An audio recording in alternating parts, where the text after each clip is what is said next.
মদনদা, ও মদনদা, কোথায় গেল কে জানে? মদনদা, ও মদনদা। বৌদি, ও বৌদি, মদনদা কোথায়? বাগানে? আপনি কি মৌনব্রত করেছেন? করুন করুন করুন। আপনি যত চুপ করে থাকবেন মদনদার ততই লাভ। পারলে চোখগুলোও বন্ধ করে রাখবেন, তাহলে বাইরের ওই সিনগুলো দেখতে পাবেন না। আসি তাহলে।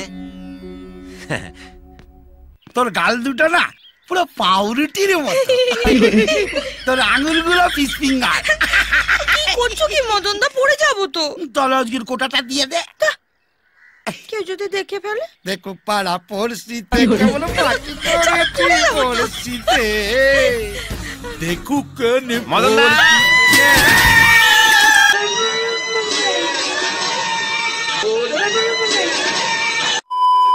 তো এতক্ষণ সব ঠিকঠাকই চলছিল, আমাদের ভিডিও সিন একদম সব ঠিকঠাক চলছিল, কিন্তু এই সিনটাতে তোমরা দেখতে পেলে যে এই সিনটা করতে গিয়ে হঠাৎ করে রাহুলের পা বনলির চোখে লাগলো, আর ভালোই লেগেছিল, সাইডটা ফুলে গেছিল। হায় রে, লাস্টে রাহুলের লাঠিটা খেলে রাহুল দিচ্ছে বরফ জল, এই বরফ ঘষে দিচ্ছে। কেমন লাগলো লাঠিটা খেয়ে আপনার ম্যাডাম? সেই লাতু খেলো। তো সেই ঘটনাটা ঘটার পর আমরা ভাবলাম আমরা 10-20 মিনিট রেস্ট নিয়ে নেবো, তারপর আমরা পুরো ভিডিওটা আবার বানাবো। যেহেতু তোমরা পুরো ভিডিও দেখতে অনেক পছন্দ করো, তোমাদের হাসি পায়, তোমাদের মজা দিতে আমাদের অনেক ভালো লাগে। কিন্তু এর মধ্যে ঘটে গেলো আমার সাথে আরেকটা সিন। মনে হচ্ছিল জানো সারা দিনটাই খারাপ যাচ্ছিল। আমাদের কি একটা দরকার জন্য পাটকারির প্রয়োজন, তো আমি পাটকারি গাদা থেকে একটা পাটকারি আনতে গেছিলাম। আর কে জানতো ওখানে হলুদ বল্লার বাসা আছে, মানে আমি খেয়ালই করিনি। আর যেই গেছি গিয়ে একটা পাটকারি টেনেছে, আর যাওয়া কোথায় বলতে একদম আমার ডান হাতে এই দুটো আঙুল পুরো ভরিয়ে দিয়েছে। আহা হা হা বাবা রে, সঙ্গে সঙ্গে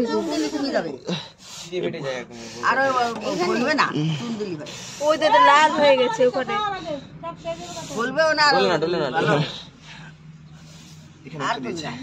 ছেলে কোথায় ভাই বললা?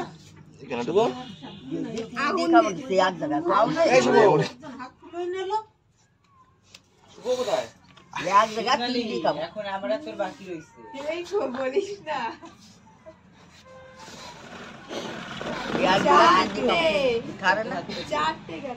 দেখি আর কোথায় এই যে মনে গেলি? আমি এই মাত্র বললাম যে কি করতে যাবি, পাটকারি দিয়ে কি করবি এখন? আমিও বললাম কি করতে যাবে বলে যা, বললোই না। বললো চাকে গিয়ে আমি হাত দিয়েছি। চাকে? ওখানে চাক আছে, আমি দেখিনি চাকটা, ওর কালারের সাথে মিশেছে, পাটকারি দিয়ে চাকের মধ্যে হাত দিয়েছে। কতগুলো হাতটা ফুলে যাবে না, কতগুলো ওই আঙুলটা ফুলে গেছে।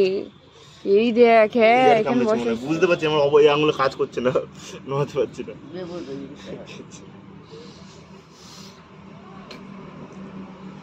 বুঝা যাচ্ছে দেখ কি করে ফুলছে, এই যে এইখানটা দেখ।